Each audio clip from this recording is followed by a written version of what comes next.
Assalamualaikum warahmatullahi wabarakatuh, sobat keuangan. Semoga semua dalam keadaan sehat.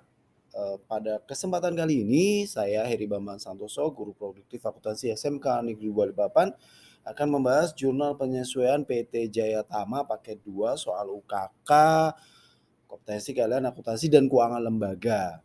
Nah, sobat keuangan, langsung saja kita masuk di dokumen transaksi 27 bukti memorial dari bagian keuangan. Telah diterima rekening koran dari bank atas rekening perusahaan tanggal 31 Desember menunjukkan informasi sebagai berikut adanya interest revenue Rp1.401.700 dan bank service charge Rp60.700. Nah, ini langsung kita catat ke dalam jurnal penyesuaian, kita masukkan tanggalnya ya, buat keuangan tanggal 31. Kemudian di debit ini ada cash in bank, kemudian ada bank charge, dan di sebelah kredit itu ada interest revenue ya sobat keuangan. Ini ada typo ya, sebenarnya tulisannya adalah interest revenue. Saya koreksi di sini. Nah, sobat keuangan, kita masukkan dulu interest revenue adalah Rp1.401.700, kemudian bank charge-nya Rp60.700, dan cash in bank yang diterima oleh perusahaan diperoleh dari interest revenue dikurangi dengan bank charge. Jadi cash in bank-nya adalah Rp1.341.000. Nah, itu sobat keuangan untuk bukti transaksi dokumen nomor 27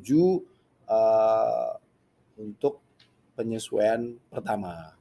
Kita lanjutkan sobat keuangan. Nah, ini ada bukti transaksi nomor 28, yaitu bagian keuangan dilakukan penyesuaian terhadap saldo akhir perlengkapan. Nah, sobat keuangan perhatikan saldo akhir perlengkapan di situ ada 1.300.000 ya, sobat keuangan. 1.300.000 itu adalah saldo akhir perlengkapan. Sobat keuangan lihat di itu ya, di neraca saldo 31 Desember itu untuk office supplies itu Rp3.743.750. Nah, ini kemudian harus kita kurangi 1.300.000 sehingga hasilnya adalah Rp2.443.750. Itu yang menjadi beban untuk bulan Desember sobat keuangan, dengan jurnalnya yaitu di debit supplies expense, kemudian di kreditnya adalah office supplies, masing-masing Rp2.443.750. Nah, kemudian sobat keuangan, penyesuaian juga terhadap cadangan kerugian piutang 2% dari saldo piutang. Nah, sobat keuangan perhatikan, jumlah piutang, jumlah akun piutang pada 31 Desember 2021 adalah Rp522.156.250. Kemudian itu dikali 2% sobat keuangan. Dikali 2% hasilnya adalah Rp10.443.125. Nah, sobat keuangan perhatikan, saldo cadangan atau allowance for the full debt itu ada di sebelah debit. Nah, kalau saldonya sebelah debit di neraca saldo, maka hasil perkalian antara piutang dan yang dicadangkan tadi, hasilnya akan ditambah dengan saldo cadangan yang di sebelah debit. Maka diperoleh angka Rp11.174.625. Nah, inilah yang kemudian dicatat sebagai beban kerugian piutang atau uncollectible expense pada cadangan kerugian piutang atau allowance for double debt. Masing-masing Rp11.174.625. Jadi yang saya beri warna kuning ini adalah cara bagaimana menghitung beban kerugian piutang yang dicadangkan ya, sobat keuangan, yang dicadangkan. Oke, itu tadi dokumen nomor 28 ya sobat keuangan. Kita lanjutkan di dokumen nomor 29. Nah, di dokumen 29 ini diminta untuk melakukan penyesuaian terhadap aktiva tetap meliputi building, equipment, dan vehicle. Nah, di sini sudah ada nominalnya ya sobat keuangan. Jadi ini saja langsung kita masukkan ke dalam jurnal. dengan mendebit depreciation expense building pada akumulasi depreciation building ya, masing-masing 2 juta. Jadi sesuai dengan angka yang ada di bukti memorial. Kemudian beban penyusutan peralatan kantor atau depreciation expense office equipment dan akumulasi depreciation office equipment masing-masing 350.000. Terus kemudian depreciation expense vehicle pada accumulation depreciation vehicle masing-masing 1.612.500 rupiah. Nah ini sesuai dengan yang ada di bukti memorial dokumen nomor 29 atau nomor buktinya 04/PM. Nah oke sobat keuangan, kita lanjutkan ke dokumen selanjutnya. Nah, di dokumen nomor 30 sobat keuangan, ini ada diminta untuk melakukan penyesuaian terhadap gaji karyawan yang akan dibayar tanggal 2 Januari 2022 sebesar 31.250.000. Nah, bagaimana pencatatan ke dalam jurnalnya? Kita akan mencatatnya, dimasukkan dulu kolom tanggalnya ya sobat keuangan. Kemudian di debit itu ada wage and salaries expense atau beban gaji. Kemudian di sebelah kredit itu ada accrued expense atau utang beban. Jadi di debitnya ada beban gaji, di kreditnya ada utang beban masing-masing Rp31.250.000 sama seperti yang tertera nominalnya di bukti memorial. Nah, itu untuk dokumen nomor 30 ya sobat keuangan. Kita lanjutkan lagi sobat keuangan di dokumen selanjutnya yaitu dokumen nomor 31. Nah, di dokumen 31 ini ada informasi pembagian dividen. Jadi keterangannya diberitahukan kepada pemegang saham bahwa perusahaan akan membagikan dividen sebesar 37.500.000 dan dikurangi dengan pajak penghasilan 10%. Nah, sobat keuangan, ini cara mencatatnya ke dalam jurnal penyesuaian. Kita masukkan dulu tanggalnya ya, tanggal 31, kemudian di debit itu ada dividen ya, di debit ada dividen nominalnya sama ya, Rp37.500.000.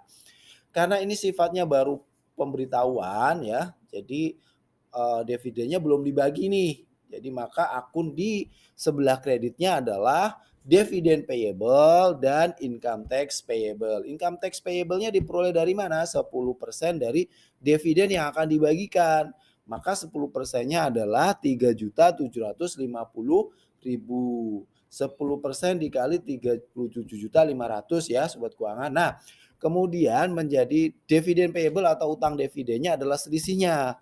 Dividen 37.500.000 dikurangi 3.750.000. Maka hasilnya yang menjadi dividen payable atau utang dividen adalah 33.750.000. Nah, itu dokumen nomor 31 sobat keuangan. Selanjutnya adalah dokumen nomor 32 sobat keuangan. Di sini ada 2 transaksi yang akan dibuat, yaitu yang pertama lakukan penutupan akun fade in dan fade out terhadap private fed. Oke. Jadi sobat keuangan perhatikan, di sini ada akun fade in di neraca saldo ya. Neraca saldo datanya ini saya ambil dari neraca saldo ya. Sebesar Rp54.774.850. Ini yang sebelumnya ada di sebelah debit kita pindah sebelah kredit karena ditutup ya buat keuangan, jadi harus dibalik posisinya. Kemudian fade out yang ada Rp71.706.250 yang sebelumnya ada di sebelah kredit kita pindah di sebelah debit. Jadi kita tutup ya.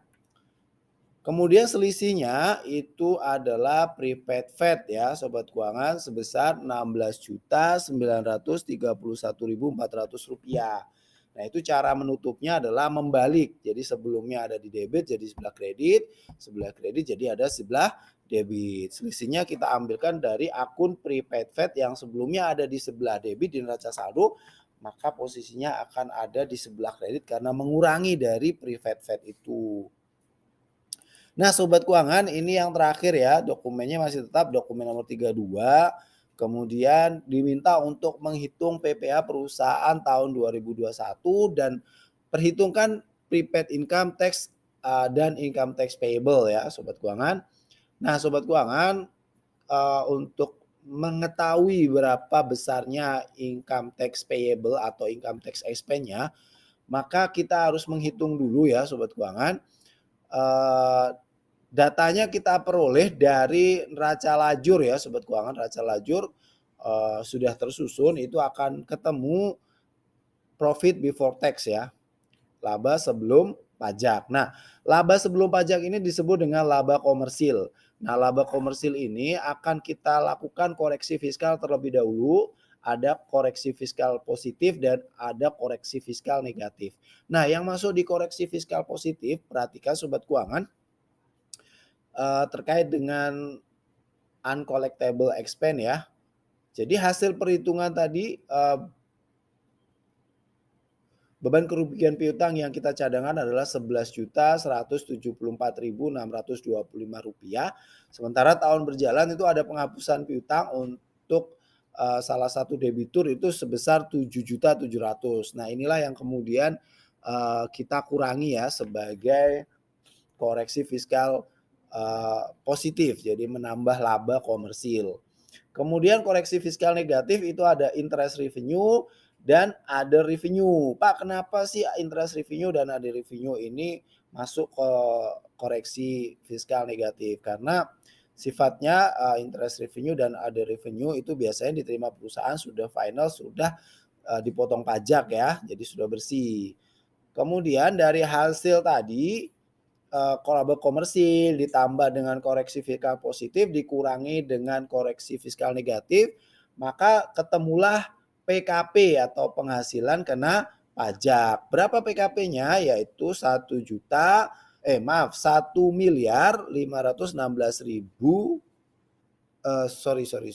1.516.575.655 rupiah. Nah, inilah jumlah PKP-nya Sobat Keuangan. Jadi kalau sudah ketemu PKP, kita tinggal menghitung nih berapa nanti income tax expense-nya. Tapi sebelum itu kita harus perhatikan dulu, kita harus hitung peredaran brutonya. Nah, bagaimana cara menghitung peredaran bruto? Perhatikan Sobat Keuangan. Dari untuk menghitung peredaran bruto, kita menentukan informasi dari sales of merchandise, kemudian ditambah, maaf ini bukan ditambah ya, harusnya ini dikurang, sales ratio-nya dikurang ya Sobat Keuangan, kemudian ditambah service income. Jadi mohon perhatian teman-teman Sobat Keuangan semua, sales ratio-nya ini mengurang ya. Jadi sales ratio-nya mengurangi sales of merchandise kemudian ditambah dengan service income. Hasilnya peredaran brutonya adalah 8.114.518.500 rupiah. Nah, dibulatkan kalau dalam soal pajak ini dibulatkan ribuan. Jadi jadinya adalah 8.114.518.000. Nah, berdasarkan ketentuan di perpajakan, jika peredaran brutonya itu sampai dengan 4,8 miliar itu mendapat fasilitas atau diskon ya. Maka yang mendapat fasilitas atau diskon itu sebesar 4,8 miliar dari tadi peredaran bruto 8 miliar sekian tadi. Nah, yang tidak mendapat fasilitas adalah kita kurangkan. Jadi peredaran bruto yang diperoleh oleh PT Jaya Tama dikurangi dengan fasilitas atau diskon yang berdasarkan ketetapan pajak. Maka yang tidak mendapat fasilitas adalah 3.314.518.000 rupiah. Nah, dari sini kita bisa menghitung ya. Sobat Keuangan semua, kita bisa menghitung penghasilan kena pajak tahun 2021-nya. Maka kita hitung terlebih dahulu adalah yang mendapatkan fasilitas pajak itu 4,8 miliar dibagi peredaran brutonya. Total peredaran brutonya ada 8.114.518.000. Nah, hasil pembagiannya tadi dikalikan dengan PKP. PKP-nya berapa? Yaitu 1.516.575.655 rupiah.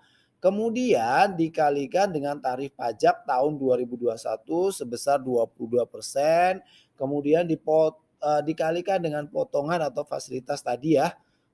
Fasilitas yang diberikan oleh pajak yaitu sudah 50%. Maka income tax expense-nya adalah Rp98.681.393,75. Jadi ada komanya ya sobat keuangan. Kemudian kita hitung untuk income tax expense yang tidak mendapatkan fasilitas, yaitu kita masukkan tadi angkanya yaitu 3.314.518.000 dibagi dengan peredaran bruto 8.114.518.000.